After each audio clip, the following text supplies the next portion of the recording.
Elatory from Portable Pipeline Systems, and here I have Joe, and he's gonna go into a little more about what he does. And he's one of the reasons why I contacted Joe is because he is one of the few that has a public works podcast, video podcast. I don't meet too many people, so he's kind of a pioneer, I believe, in this, and he's getting well known here in LinkedIn. So I found him on LinkedIn, and now me and Joe are trying to help each other out. Joe, why don't you introduce yourself?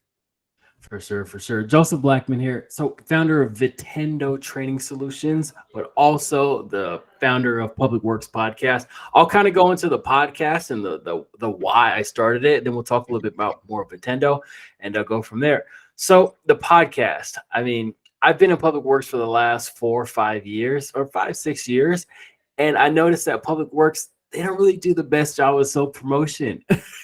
It's like crazy. Like these guys do such cool stuff. Like they're literally, $600,000 trucks in the middle of the street, cleaning sewer lines and doing all this cool stuff. But like nobody knows about it. And then we wonder why there's a gap in youngsters wanting to come in the industry versus all the seasoned guys who are leaving the industry.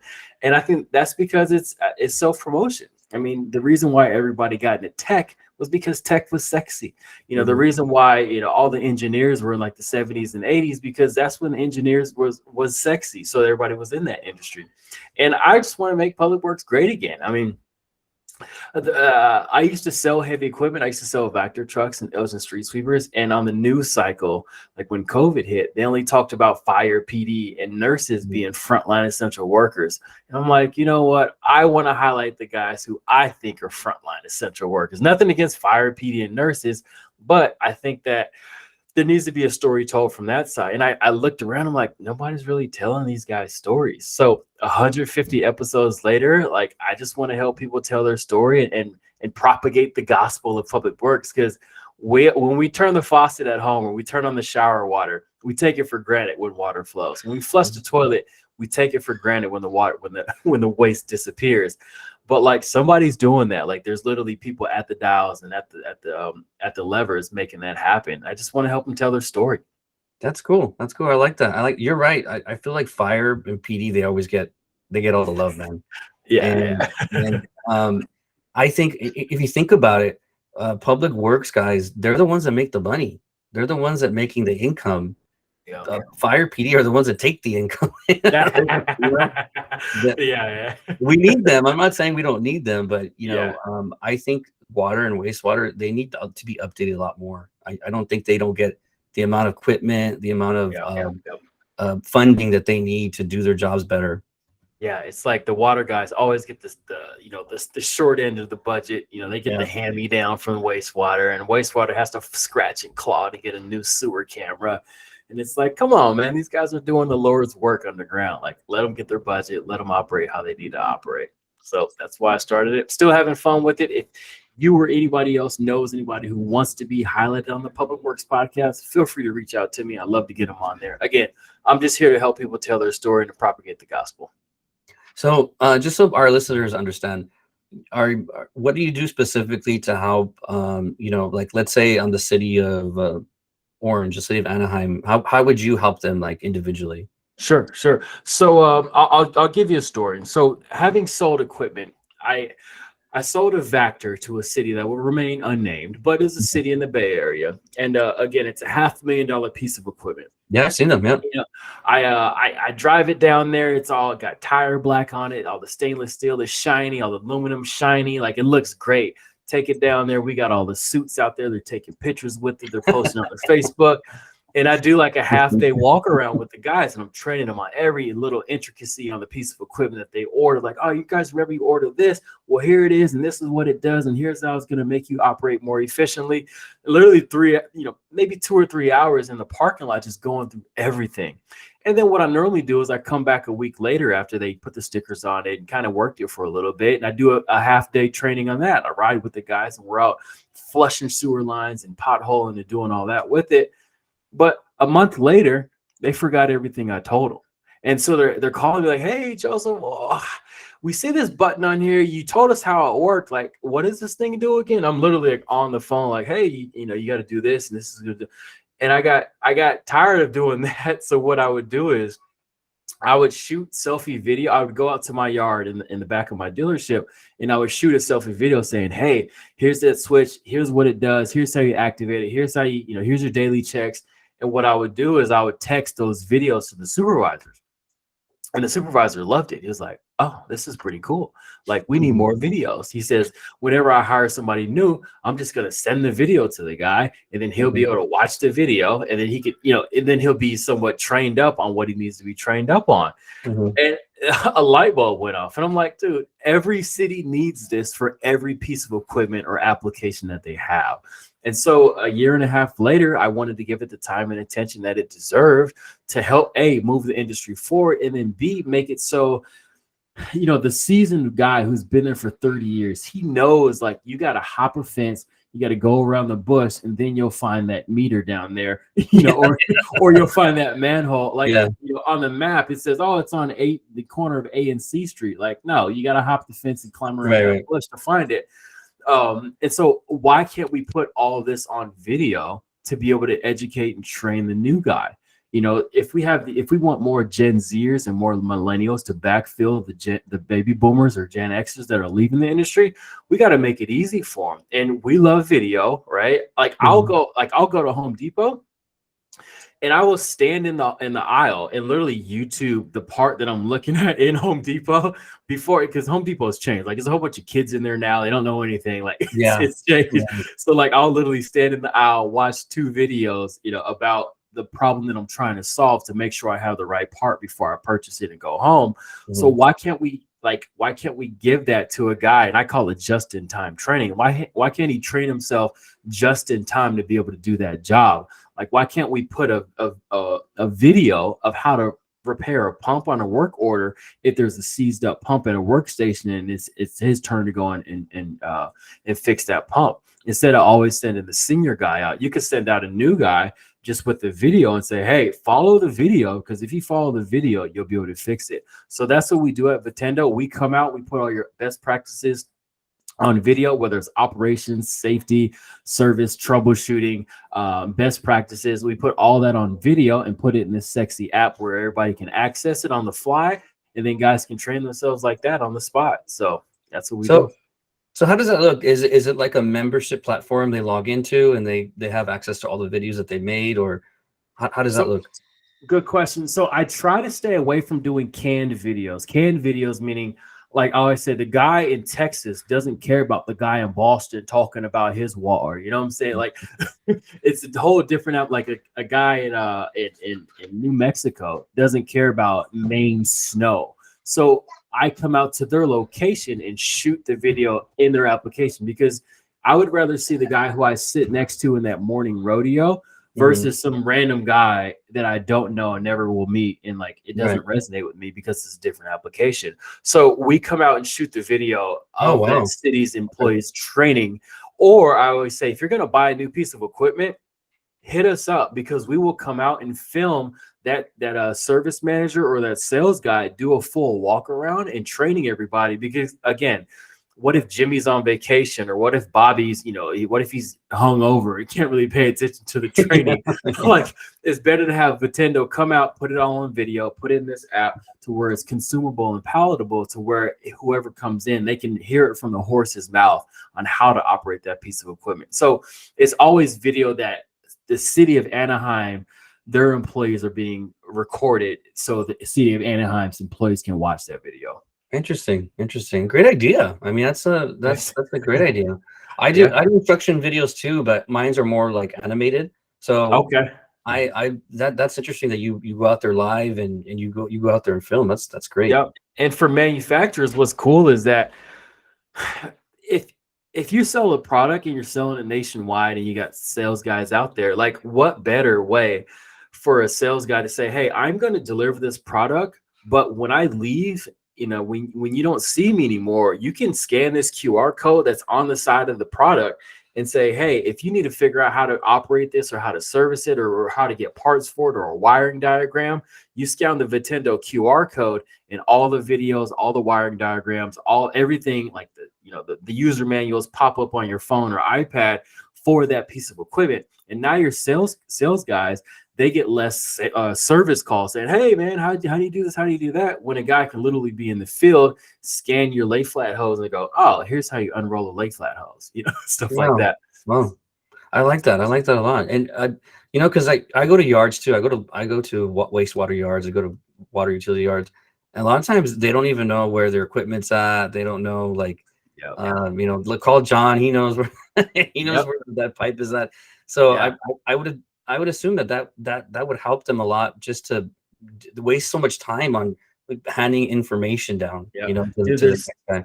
there's so much institutionalized knowledge in the trades. It's crazy. Like, no wonder why the guy who's been there for 25, 30 years is kind of a bully and kind of like dominates the yard, because he knows everything. It's all up here. And the guy who's 26, he's got all the energy, he's got muscles, he's eager to work, but he just doesn't know anything. Just imagine if you could empower that guy and give him a phone, or give him, the app where he can look through all the videos and stuff he needs to do tomorrow. Like, how much more he'll want to show up the next day and be like, I don't care if Billy's been here for 30 years. I know what I need to do tomorrow, and that's all I need to know, And then next week he can watch the videos on what he needs to do for that week. So yeah, the institutionalized knowledge. And then I feel like we don't have it's not a skill gap, so to say. Like, yeah, you need to know how to swing a hammer. You need to know how to, like, what a hydraulic hose looks like. But it's more of a knowledge gap. And when we can, like, my main plight is to shorten that knowledge gap to competency. Because if you get a guy who's 25 years old on the yard, it might take him 6 months, a year, maybe even 2 years to, like, get the swing of things on some of these city yards, because they're working on different pieces. He might be on a street sweeper one day, might be in a crack seal the next day, might be helping out the water guys. You never know what he might be doing with certain size cities. But if he can, like, just in time knowledge, know what he needs to do tomorrow, and he can, on his way to work or at home before he gets out, he can watch the videos on his phone and know exactly what his work orders are. That knowledge gap is, to zero. Wow, I like that. I like that a lot. So if I'm a customer, and I'm not trying to say, don't give prices over the video or anything like that, but do you charge like for like a certain amount of videos? Is it per video, or is it like per people? Like if you got to support 30 people, you charge that way? No, I'm just curious. So how it works is, I always like to start off with a pilot. I mean, it's like, I've learned, the hard way, that it's hard for a city to develop a brand new budget for something brand new. But most of these cities, they have budget for, like, safety, or they might have like a travel budget, or just some type of extra budget set aside. And I say, for a pilot, how it works is $2,500. I come out, we shoot 30 to 50 videos. And granted, these videos aren't like 45 minutes long. These are, I always call it TikTok style, but they're literally, the average video we shoot is 2.5 minutes long. So imagine 20 90-second videos and 20 a minute and a half, and like 5 10-minute long videos like that. Those are the lengths. And then I come out, we shoot them. I put them in the Vitendo software. I make sure everybody's good to go with that. Make sure they're all placed in the right places, because I want you to access every asset with 3 clicks or less. Like, if you need to find a wiring diagram for a street sweeper, like, you can find it in 3 clicks. If you need to find how to properly wash down a vector debris body, you can find it in 3 clicks or less. And so for $2,500, it's 30 to 50 videos for the pilot. And then usually that pilot, that's how they can sell it upstairs. Because instead of them going to the boss and saying, hey, we got this new training thing we want to try out, they go, well, how do we know it's proven? Like, why are we even doing this? And if you could show them that the actual pilot we did that's built out, is functional, they'll go, oh, we like this. We want to add 500 videos to it. So usually I start off with a $2,500 pilot, and then we take it from there. Like, if guys want more than that, the price goes up. But yeah, it can get pretty pricey. But I mean, it's one of those things. If you shoot it once, like, it's evergreen. Right. You can use this same video for the 12 years that you have that Vector truck, or that 15 years you have that Gorman pump. So yeah, one thing I learned in this business is that I always thought when I first came in that cities, they all kind of work the same, but they don't. A lot of them are different. The way they do things is different. Just because one has a Vector, another one has, like, what's that other manufacturer, Camel, or what's Vector, Camel, Vacon, like, yeah. So it's different. It's completely different. You would think that all these skills are transferable, and they are, right? Like, but like all the minutia stuff, all the details of like how the machine works, all that stuff's different. And so think about this, like like let's say a city has 3 Vactors. One is 1 year old, one is 5 years old, the other one's 10 years old. That's 3 different Vactors, like Right. literally 3 different personalities of trucks. Because a 10-year-old Vactor, such and such service guy might have been thinking left brain wise, and he flipped all the hydraulic levers to where Mhm. you got to operate it this way. So that Vactor would get its own 30 to 50 videos. Then the 5-year-old Vactor, it might have a couple issues with the debris body. So here's how you feather the door so the water can come out. You keep the debris back, and like they get their own personalities, just like pumps and lift stations, even like service body, like service trucks. Like each piece of equipment starts as time goes on and it depreciates. It starts to grow its own different operations manual. Mhm. And if you're billing, you had that truck for the last 10 years. But you're probably retiring in 2 years. So why not put all those, all that institutionalized knowledge for your 10-year-old piece of equipment on video? So when the new guy hops into it, he'll know, oh, here's how Billy operates his Vactor, even though you have all Vactors in your fleet anyway. So yeah, you're Mhm. right. Like each city does something different than the next. I've heard cities say that, hey, our dirt's different than the next city over. It's like, is it really? Like, okay, like Yeah, I that believe sounds you. Like, right. I'm not gonna argue with you, but Yeah. like, all right. But and that's why I say, like, I don't want to sell the city of Anaheim's videos to the city of Orange, because Right. it could be two completely different personalities, and you don't want to Right. cross that line. Yeah, and I feel too like you save a lot of money for them with training, right? Because all that Totally. time that the more experienced supervisors have to train these Yep. young guys, and they're still going to be training they have to do, right? I'm sure on Yeah. top of what you would offer, but I would think that the basics, the core skills that you can explain through video, that would just save so much more time for paying an older guy to train these guys. Yeah, yeah. Every time a senior technician gets a call to stop his job and help somebody else with it, what happens is the hours, like the dollars per hour that he was supposed to be on his job goes to zero, right? It does. There is value in him training the new guy, but the new guy's hours pretty much go to zero also. But so Mhm. it kind of evens itself out, but you're losing that time and you're losing that productivity when a senior has to go help a junior. If a junior can literally show up in the morning at 6 a.m. at the rodeo, and he can look at his work order and go, okay, I got to do ABC today and I got to do XYZ today. And he can look at 5 different videos each over the next 30 minutes on how to be educated on it, and then say, okay, I got one question, and then blah blah blah, you get an answer to it, instead of going out there and staring at it for 30 minutes and trying to be a man and say, I can figure this out, Right, and right. then getting stuck or doing it the wrong way and somebody has to fix it. Like, yeah, like training is, what do they say, what costs more, what's more expensive, training employees or having untrained employees? It's like, yeah, I mean, having untrained employees out in the field doing their dirt, like that's going to be tough, on the balance sheet in a while. But yeah, if you could have a guy be able to self train just in time knowledge, you're going to be better off. Yeah, I agree. So, tell me a little more about yourself. I mean, we kind of got into your solutions, but how did you get into this business, and what made you be so passionate about this? Sure, sure. Well, I was like coming out of college, I had a passion for video. It was more so like I like being able to tell stories, and I like being able to put stuff on video, put some music to it, make it look cool, and people go, "Oh, that's pretty cool." Hmm. So, like coming out of college, I get back home and I started shooting a whole bunch of stuff for the church. I started shooting a whole bunch of music videos, which it's fun shooting rap videos, but it's like the clientele is tough. It's like, I it's like can't I don't want. imagine. Yeah, yeah. It's like, dude, like it's time to pay. Like I don't want to Yeah, smoke anymore. right. Pay your bill, dude. So I had a passion for video, and then having had a couple of blue collar jobs like along the way, I started to see that the guys who were older had all the knowledge, and I'm like, there's got to be a way to flip that. Like Mhm. I used to do cable install for AT&T, and you're on ladders, you got the hard hat and steel toes on, you're throwing cable and doing this and that. And you're like, there's got to be a better way to find information to get this done more efficiently. Like I'm a guy who loves to learn. Like I like to learn a better way to do something. But like, every guy has an ego. Like I don't want to always have to ask the questions. But if I can literally pop up YouTube and figure out how to do my job better, I will. So I'm like, okay, there's got to be something to it. And then like having owned my own business, like I owned a t-shirt printing shop.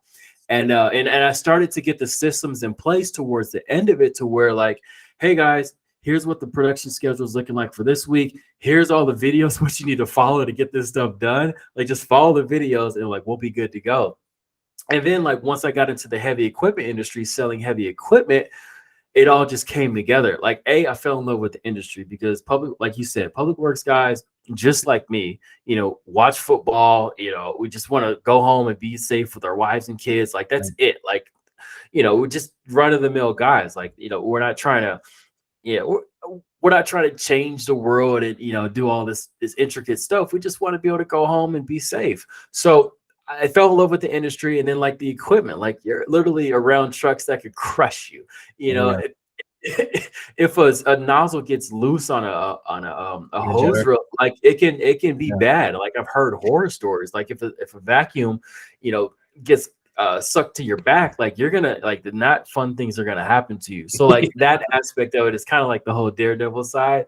And then like once I got into the industry, I love the aspect of learning from older men, because older men want to help out younger men anyways. Yeah, they do. Yeah. And I said, why not? Why can't we use that to help move the industry forward? And that's kind of where I landed with Vitendo. Is like, well, let me pair the video passion and then also the heavy equipment and the trades passion with it. And now here we are. Wow, that's great. That's good. It's good what you're doing. So how would you call your service? It's basically my best way to describe it would be video training services. Am I right? I mean, to a certain extent. I mean, it's workforce development on steroids is what I like to call it. Okay. But it's video training. I always have to add the caveat that I'm not selling you canned videos from somebody else. Okay. I come out and film your training on a piece of equipment in your application in your city or in your water, in your dirt. So, wow, that's cool. So if like somebody from California wanted to go to you come out here? Do you come out to California? Yep. Flown all over the country for it. Great. City of Oakland's a customer, city of Watsonville's a customer. Did some work with city of Henderson. I mean, pretty much wherever is clever. All you have to do is go to the website vitendo.us. That's V as in Victor, ITENDO.us. Schedule a demo with me. We'll set one up. I'll show you what it looks like. And then, like I said, the first thing we try to do is get a pilot done. But if you're already sold on the full install, we can go for the 500,000 video install, depending on how quick you want to move on it. But yeah. Great. So how do people contact you? Yep, it's like I said, the Vitendo.us, or you can find me at Joe at Vitendo.us. And then just reach out, say, hey, I want to see the demo. I'll take it from there. LinkedIn too? Yeah. I've been doing a lot more on LinkedIn lately. LinkedIn's great, making connections. I have the most success of meeting people at trade shows. I think it's because like you can kind of feel the passion of what they're going through. Like everybody has these issues of developing their workforce, of hiring new people and onboarding new people. So it's easier to get that across in person. But I can tell when somebody goes to the website, they go, huh. And then they start to, their brain already starts to think of all the different applications of where they can use video training, like on-demand training. So yeah, I think it's great. I love it. I love the idea. Yeah, I think we should probably collaborate on some things too, because I feel like you could probably help out with my business with video training, because I do animations right now, but I think your stuff the live stuff is cool too. So maybe we'll talk later about that. Yeah, it's funny. Like most people say, well, why can't we do this in-house? Because I'm not doing it's nothing special. Like literally, you could take an iPhone, you can go out back right now and you can shoot 30 videos on like how to do XYZ with a piece of equipment. Every city can do that also. Everybody has a smartphone. But I always say, like, we know what to do to lose weight, but the moment we pay somebody like a personal trainer to help us with that, that's where we see results. Yeah. Most of us aren't really disciplined. Like, dude, like it's, I ate 2 donuts before 10 a.m. today, like I know I shouldn't be eating 2 donuts in like 2 days and 48 hours, but I ate 2 before 10 a.m. But like, I guarantee if I was paying a personal trainer who was looking at my results, if I knew I was going to meet them next week and they're going to ask me how my eating was, I would probably stay away from the second donut, not the first, the second donut. So. All right. Well, Yeah. I wanted to thank you for your time, Joe. I mean, you're very natural with the podcasting. I think you do great. I love your videos on LinkedIn. That's one of the reasons why I contacted you, because I like your style, the way you put the subtitles, and you just make it very like you can't stop watching it because it's just so easy to watch. So I like your stuff. I like the way you market. So anyway, you can find Joe on LinkedIn. You can find him on his website. Also, you can reach out to me. I can forward you his contact information as well. So thank you for being on here, Joe. Thank you. Thank you. All right, we'll talk to you guys soon.